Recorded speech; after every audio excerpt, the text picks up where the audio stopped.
speaker today is Tony Jusino, who is a Taino elder and Bekive Bohitu, medicine man, owner of the Taino Native American Church, guiding others through ancestral healing and traditions of the Taino. He offers spiritual healing ceremonies with sacred medicines and help with deep respect for their traditional roots. Through ceremony and teaching, he supports others in reconnecting and cleansing. We're very happy to have you with us. Thank you so much for joining us today. Taigwe, T-A-I-G-U-E-Y. It means good morning in Taino, Taigwe. Welcome, everyone. Thank you for having me here.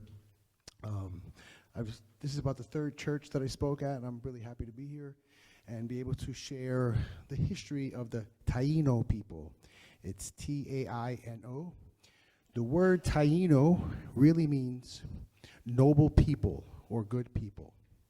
Most Native Americans and people from all over the countries never heard of Tainos.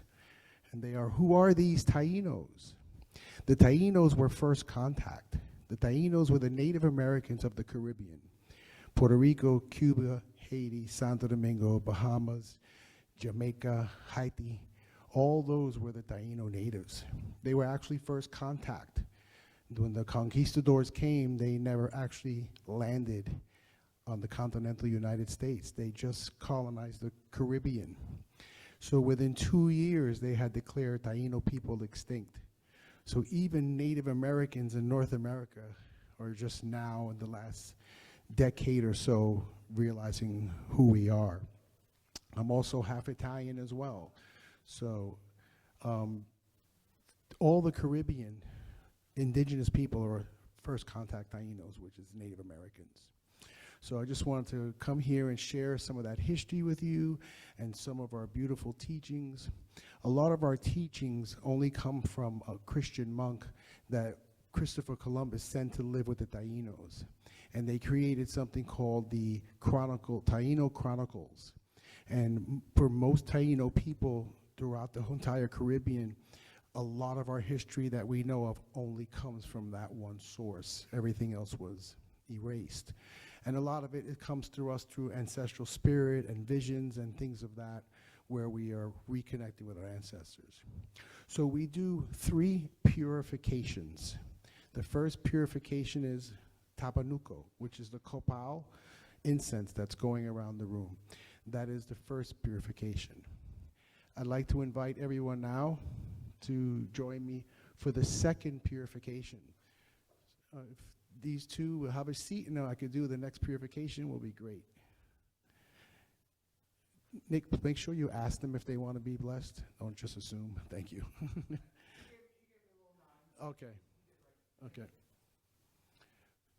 So the first purification was the tabanuco. No, they're good there. They're good there. They're good there. No, you can stay there. I'm staying here for now. You're good there now. You're good there. You'll be there once the presentation is complete. Okay.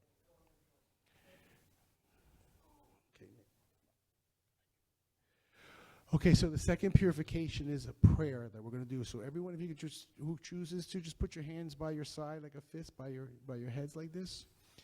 And I want you to think of all the negative things, all the things that are plaguing you, all the things that are bothering you, all the things that you need to rid out of your life. Feel all that anxiety, all those things coming through your feet, all the way up through your body and out to your fist. And now take your fist and we're going to push our hands open and push it up and outward and release all of it. Now we put our palms towards the floor and we're going to ask Atabe. Atabe is Mother Earth.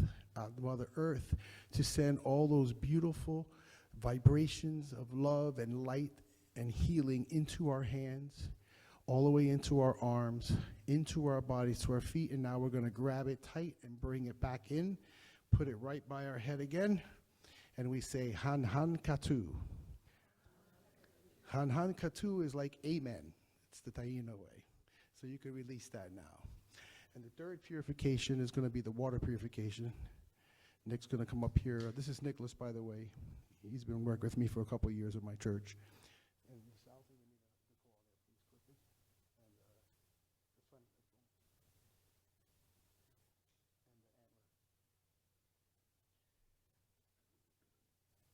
this third purification that we do is the water blessing.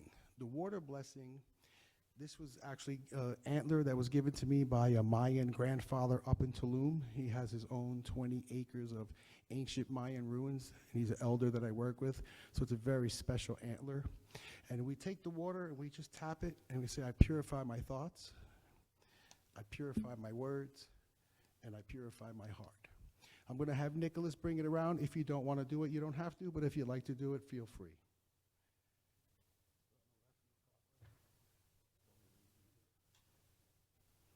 And it's purify my thoughts, I put it on my chin because some of you don't want to touch your mouth with it. It's okay, so just put it on your chin and say, I purify my words, and then purify your heart. So those are the 3 purifications that we do. A lot of the teachings that I'm going to be talking about today come from the Kene Circle. The Kene Circle is a group of indigenous people who've gotten together many years ago to bring back the history and the teachings of the Taino. And I am a Bekive. A Bekive is a teacher, of the spiritual teacher of the indigenous way of the Taino people. I just actually received my Bekive necklace a couple weeks ago. It was a beautiful, nice private ceremony that I did with the elder.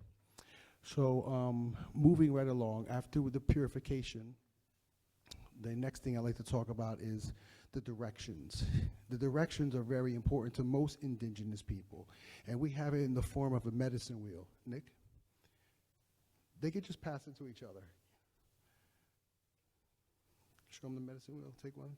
Nick's gonna hold up one of the medicine wheels to show this to you, because this is a very significant thing to not just, it has to be in the right directions, Nick. Right, north, okay. So if you look there, turn there so they can see it as well, please. So that is the 4 directions. The 4 directions, we start with the south in the Kene Circle. So it's south, west, north, and east. So you can put it back, Nick. We're gonna do the prayer now, get the bell ready. So the next prayer I'm gonna do is the opening of the directions. Nick, where's the bell? Okay, it's down here. So we're going to start with the direction of the south. And if you come up here afterwards, you can see everything that I'm talking about is actually displayed here on the table, which is all the directions, the sacred foods that go with each direction, the semi. The semi is the spirit of that direction, and we have 4 birds. There's a history about how the 4 directions, 4 birds became the 4 directions. So I'm going to explain the foods, the directions, the medicine wheel, and what they mean. So we start with the south, and the spirit of the south is the Achiano. The Achiano is the spirit of the turkey, pavo in Spanish. The spirit of the turkey represents the beginning stage of life, when we're first born to adolescence. It is the point of life where we have open-mindedness, and we're completely here absorbing everything we can about life and all the different things and colors and sounds and experiences that we learn as children to adolescence. So we call upon the spirits of the south and ask for their blessings to open up the sacred circle. Han Han Katu.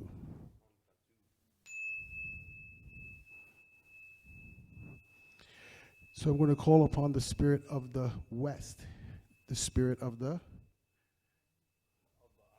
Koromo. Koromo is the spirit of the owl. The spirit of the west represents introspective.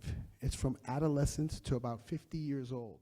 It's the point of life where we take a look at ourselves and we look inward, and it's an inside job of figuring out who and what and why we're here and what is our purpose in life. So we call upon the spirit of the west and ask for the blessings to open up this sacred circle. Han Han Katu. If you'd like, when I say Han Han Katu, you can feel free to say Han Han Katu. It's kind of yes, yes, amen, yes, yes, affirmative. It's just an indigenous way of saying amen. So we're going to move from the spirit of the west. We now come to the north. The north is represented by the rakuno. The rakuno spirit is the hummingbird. The north represents wisdom and the ancestors.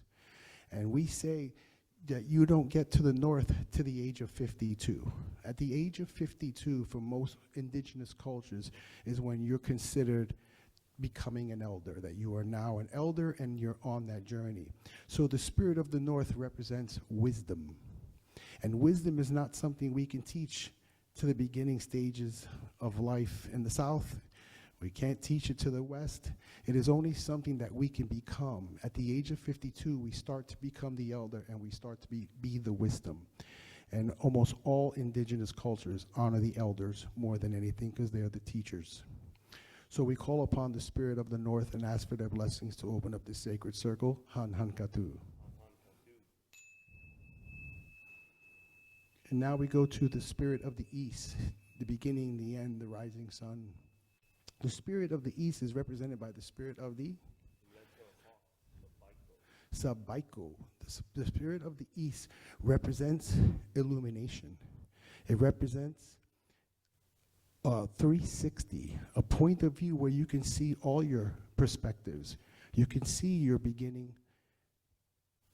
open-mindedness of the south. You can see your introspective of the west, and you can see your wisdom of the north. So I like to refer to it as the Alpha, the Omega, the beginning and the end. So we call upon the spirit of the east and ask for their blessings to open up this sacred circle. Han Han Katu. And now we get to Atabe. Atabe is the cosmic mother. For the Taino people, we honor the cosmic mother, the giver of life, the women. The Taino people are one of the matriarch societies of indigenous people, where there are many indigenous cultures that are patriarch. We are more matriarch. Atabe is the cosmic mother that gave birth to everything, life itself, the universe, and of course she's represented by what we refer to as Mother Earth. So we call upon the spirit of Atabe and ask for her blessings to open up this sacred circle. Anankatu. Atabe, the cosmic mother, gave birth to two sons. One's name is Yukahu, and the other one is Gwagar. Gwagar is the spirit of trials and tribulations of life, the spirit of hurricanes and volcanoes and earthquakes and all the things that plague us as humans here. And the spirit of the trials and tribulations is said to live on the dark side of the moon. Even though most, including us, consider the moon to be feminine, on the dark side lives Gwagar. His other name is known as Huracan, as in hurricane. So he is the representation of the hurricanes and trial tribulations of life. The other son's name is Yukahu. Yukahu is named after the yucca plant. Yucca is considered the first carbohydrate that we ate as humans, because we believe that the Taino people believe that they were born out of a cave and then they came onto the planet from the underworld of the womb of Atabe, the Mother Earth. So we believe all creation and all life is born of Atabe, the cosmic mother. So her son is Yukahu, is the Lord of Light, the sun, the one that gives us the energy to our food and life and heat and warmth and everything else that the planet needs to sustain itself. So we call upon the spirit of Yukahu and ask for his blessings to open up the sacred circle, Hanhankatu. And now we come to the portion where Yukahu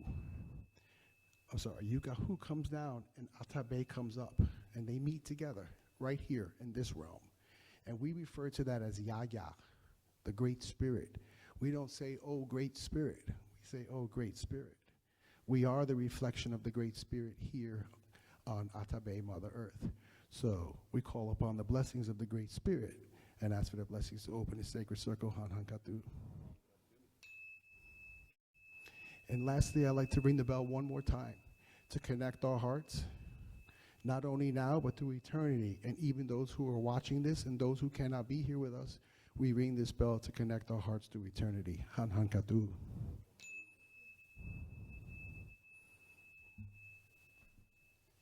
So this is the opening blessings and prayers that I do for every ceremony that I'm going to do, whether it's a public forum speaking or private ceremonies that I do with people on other, I always open with these prayers. That medicine wheel that I just spoke of, the 4 directions, is represented by the 4 colors. Excuse me.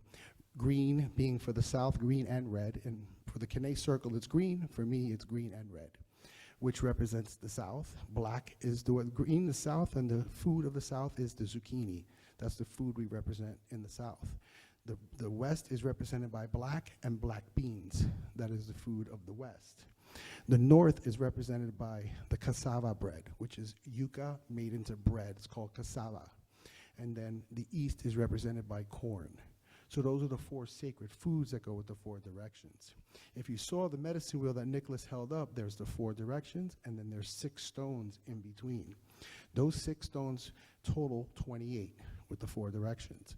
And it's the 28 days of the moon cycle and the 28 days of the woman's cycle, because it's the cosmic mother that we honor in the Taino way.